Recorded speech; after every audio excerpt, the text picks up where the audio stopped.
Hi everyone, how are you? Welcome channel.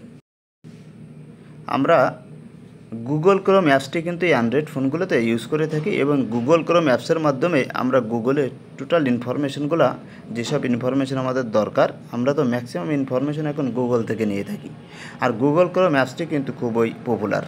এই Google Chrome অ্যাপসটি আমরা সাধারণত প্লে স্টোরের মাধ্যমে ডাউনলোড করে থাকি, কিন্তু গুগল ক্রোম অ্যাপসটি আমার ফ্রেন্ডকে দেখলাম, সে ইউজ করছে এবং তার কাছে এই গুগল ক্রোম অ্যাপসে স্পেশাল কিছু ফিচার্স আছে, সে কিছু ফিচার্স পেয়েছে। কিন্তু সেম গুগল ক্রোম অ্যাপস আমি ইউজ করছি, আমার এই অ্যাপসে সেই ফিচার্সগুলো নাই, বাল্টি কিছু ফিচার্স নাই। তার কারণ আমি যেটা ধরতে পারলাম সেটি হলো, আমি এই অ্যাপসটিকে আপডেট করি নাই। এই কারণে আমার এখানে আপডেট যে ফিচার্সগুলো যোগ হয়েছে সেগুলো আমার এই অ্যাপসে শো করছে না। এখন আমার প্রয়োজন হবে আপডেট। তাহলে কীভাবে গুগল ক্রোম অ্যাপসটি রেডমি নোট 13 প্রো প্লাসে আপডেট করতে হয়, আজকে সেটি আমি আপনাদেরকে দেখিয়ে দেব। এর জন্য যে কাজটা করতে হবে, প্রথমে মোবাইলের ডিসপ্লেতে আসতে হবে।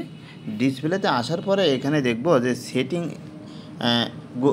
গুগল প্লে স্টোর একটি আইকন আছে, এই আইকনে আমরা ক্লিক করে দেব।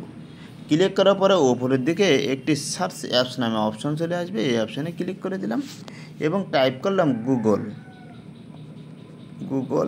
ক্রোম।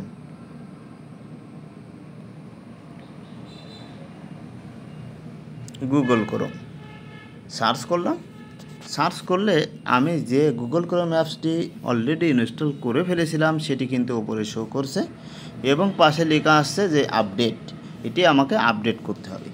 যখন আপডেটে ক্লিক করলাম, আপডেট কিন্তু অলরেডি শুরু হয়ে গেল। 6.10 MB এক্সট্রা যোগ হলো।